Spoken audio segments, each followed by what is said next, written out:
don't ever slow up, no I don't take shit, I got no. I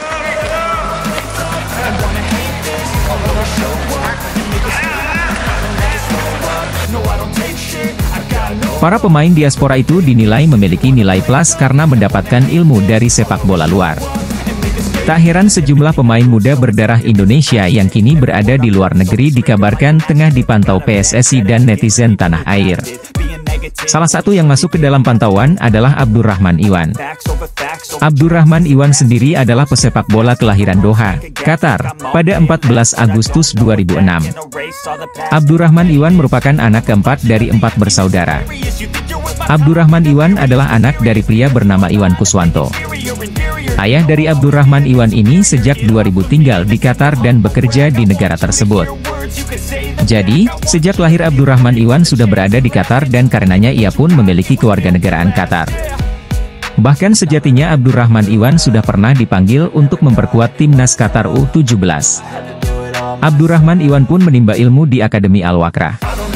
Penampilannya yang apik sebagai bek tengah itu membuatnya dipanggil timnas Qatar U17 di kualifikasi Piala Asia U17 2022 lalu. Menariknya, Abdurrahman Iwan ternyata memilih membela Qatar kala itu karena tidak dilirik oleh PSSI.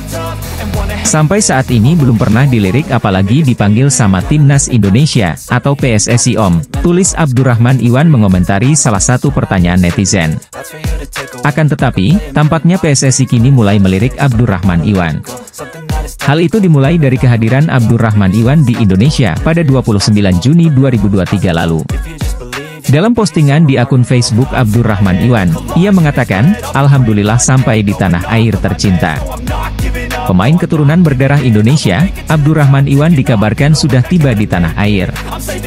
Kedatangannya itu lantas membuat banyak pihak bertanya-tanya, apakah Abdurrahman Iwan akan memperkuat timnas Indonesia U17 di Piala Dunia U17 2023. Seperti yang diketahui, FIFA telah menunjuk Indonesia sebagai tuan rumah Piala Dunia U17 2023. Hal itu membuat PSSI mengutus Bima Sakti untuk membangun timnas Indonesia U17 yang dapat bersaing di kompetisi akbar tersebut. Seperti tim senior, ada kemungkinan timnas Indonesia U17 akan diperkuat para pemain keturunan yang bermain di luar negeri. 4 negara yang masuk semifinal Piala Asia U17 2023 dan Indonesia sebagai tuan rumah akan menjadi wakil Asia dalam putaran final Piala Dunia U17 2023 yang akan berlangsung November mendatang. Jepang tampil sebagai juara Piala Asia U17, sementara Korea Selatan runner-up, serta Uzbekistan dan Iran merupakan semifinalis. Di antara 5 wakil Asia, Indonesia merupakan satu-satunya debutan di Piala Asia U17. Jepang tercatat sudah tampil 9 kali, Korea Selatan sudah pernah bermain 6 kali, Iran pengalaman dalam 4 perhelatan, dan Uzbekistan sudah 2 kali merasakan atmosfer Piala Dunia U17. Tim Merah Putih juga menjadi debutan tunggal di Piala Dunia U17. Maroko, Senegal, dan Kaledonia baru tercatat sebagai negara baru dalam persaingan Piala Dunia U17. Namun ketiga negara tersebut sudah pernah merasakan pengalaman sekali tampil dalam ajang kejuaraan junior level internasional tersebut. Di sisi lain, Menteri Pekerjaan Umum dan Perumahan Rakyat Basuki Hadimulyono menjelaskan Jakarta International Stadium masih bermasalah soal akses dan lahan parkir. Stadion yang terletak di Jakarta Utara ini masuk kandidat venue Piala Dunia U17, yang digelar pada 10 November hingga 2 Desember 2023. Basuki menyebut berkaca pada pengalaman konser musik Dewa di JS, para penonton konser kesulitan saat pulang dari JS. Ia bakal berkoordinasi dengan Ketua Umum Persatuan Sepak Bola Seluruh Indonesia Erick Thohir terkait kesiapan dan evaluasi JS. Nanti akan kami evaluasi dulu. Saya mau koordinasi dulu dengan Ketua Umum, Ketum, PSSI Erick Thohir, ujar Basuki dikutip dari Antara, Kamis, 29 Juni 2023. Menurutnya, pengecekan stadion dilakukan setelah ia berkoordinasi terlebih dahulu dengan Erick. Saya akan berkoordinasi dengan beliau secepatnya. Kalau memang perlu direnovasi, imbuhnya. Terkait kesiapan stadion-stadion yang sebelumnya untuk Piala Dunia U20 bisa digunakan bagi Piala Dunia U17. Ia menyatakan stadion-stadion tersebut siap digunakan. Ada 6 stadion disiapkan untuk Piala Dunia U20, yang berlokasi di Palembang, Jakarta, Solo, Bandung, Bali, dan Surabaya. Basuki mengatakan stadion-stadion tersebut masih layak karena bagian-bagian pencahayaannya, rumputnya, dan strukturnya semua sudah sesuai dengan standar FIFA. Kalaupun terdapat perbaikan, hanya perbaikan-perbaikan kecil. Presiden AFC Sheikh Salman bin Ibrahim Al Khalifa meyakini timnas Indonesia U17 bisa tampil apik dalam ajang Piala Dunia U17 2023. Keyakinan Sheikh Salman akan performa timnas Indonesia U17 disampaikan setelah laga final Piala Asia U17 2023 yang dimenangkan Jepang dengan skor 3-0 atas Korea Selatan.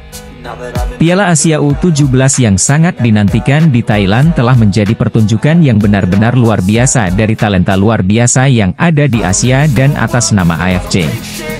Saya ingin menyampaikan ucapan selamat kepada Jepang karena telah menciptakan sejarah dengan gelar keempat mereka. Kita juga harus memuji Republik Korea atas kegigihan dan tekad mereka dalam final yang menawan bersama dengan Iran, Uzbekistan, dan tuan rumah Indonesia.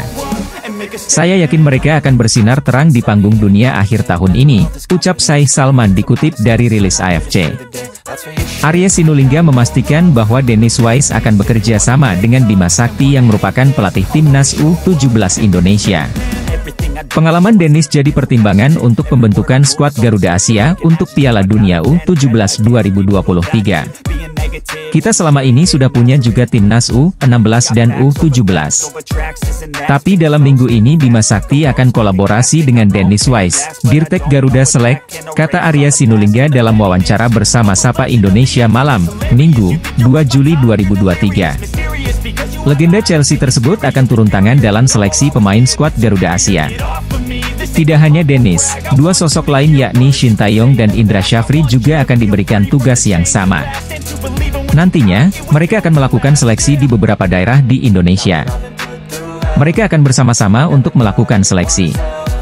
Kemudian seperti kata Pak Erik, kami akan melakukan seleksi di 9-10 kota di Indonesia, imbuh Arya Sinulinga. Menariknya, Arya menjelaskan bahwa masyarakat bisa ikut berpartisipasi di program seleksi ini, yakni dengan mengirimkan video pemain muda potensial di Indonesia. Video tersebut nantinya menjadi bahan seleksi dari pelatih skuad Garuda Asia. Setelah semua rangkaian dijalankan, proses seleksi ini berakhir pada bulan September. Setelah itu, semua pemain yang terpilih akan menjalani pemusatan latihan di Eropa dan menjalani beberapa laga uji coba. Kami juga akan membuka seleksi dan orang boleh kirim video. Karena ini anak muda, video ini akan dilihat pelatih, kata Arya Sinulinga. Nanti akan ada seleksi besar sampai September awal, nanti akan pergi ke Eropa selama 1-2 bulan akan uji coba di sana. Semua potensi kita termasuk diaspora akan kita maksimalkan, tutup Arya Sinulinga. Anggota Exco PSSI, Arya Sinulinga, menyebutkan bahwa Dennis Wise akan membantu Bima Sakti dalam pembentukan skuad timnas U17 Indonesia. Dennis bukan merupakan sosok yang sudah lama bekerja untuk memantau pemain muda Indonesia. Pasalnya, dia merupakan direktur teknik di Garuda Select.